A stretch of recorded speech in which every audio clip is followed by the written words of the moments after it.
حدیث پاک سنیں گے آپ کی طبیعت بڑی ٹھنڈی ہوگی۔ میرے نبی پاک صلی اللہ تعالی علیہ وسلم نے ارشاد فرماتے ہیں کہ جو بندہ سوال سے بچنا چاہے گا،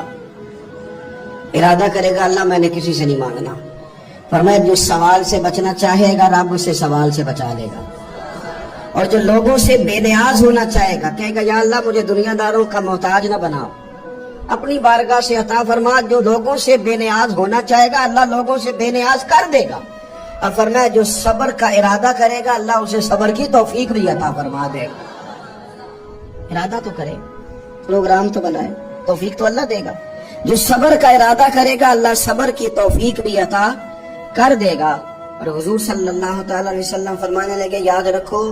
کسی بندے کو جو بہترین تحفہ دیا گیا ہے نا، اگر کسی کو کوئی بہترین عطیہ ملا ہے تو پھر اللہ تعالیٰ نے اسے صبر عطا فرمایا ہے۔ یہ بہترین تحفہ ہے، اس سے زندگی سنور جاتی ہے، اس سے انسان باوقار اور مطمئن ہو جاتا ہے، اس سے اس کے شب و روز آسانی سے بیتتے،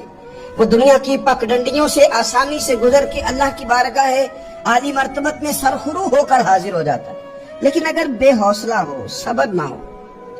پھر نقصان روز بروز بڑھتا ہے۔ اور پھر میرے رسول پاک صلی اللہ تعالی علیہ وسلم ارشاد فرماتے ہیں کہ اصل بات یہ ہے کہ اللہ تعالیٰ نہ کسی بندے کا درجہ بلند کرنے کا ارادہ فرماتا ہے، لیکن اس کے اعمال اس طرح کے نہیں ہوتے کہ اس کا درجہ بلند کیا جائے۔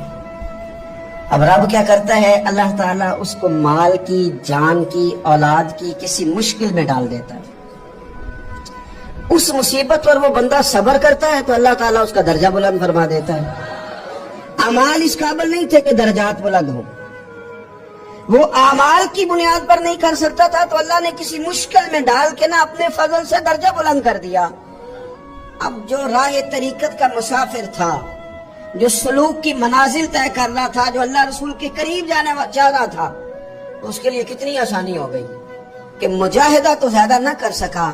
کثرت سے نفلی صوم و صلات کا بندوبست تو نہ کر سکا، تھوڑا سا صبر کیا، رب نے اپنا اور اپنے محبوب کا قرب عطا فرما دیا۔ تو یہ تو آپ صبر کرنے کے لیے جب نکلے ہیں تو آپ نے تو رب رسول کو پا لیا۔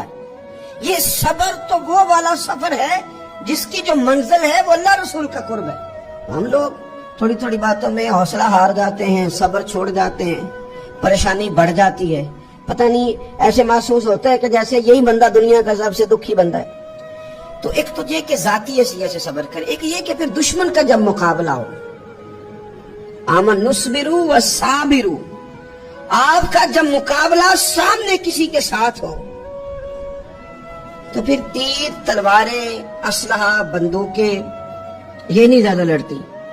میدانوں میں حوصلے لڑتے ہیں، میدانوں میں صبر لڑتا ہے،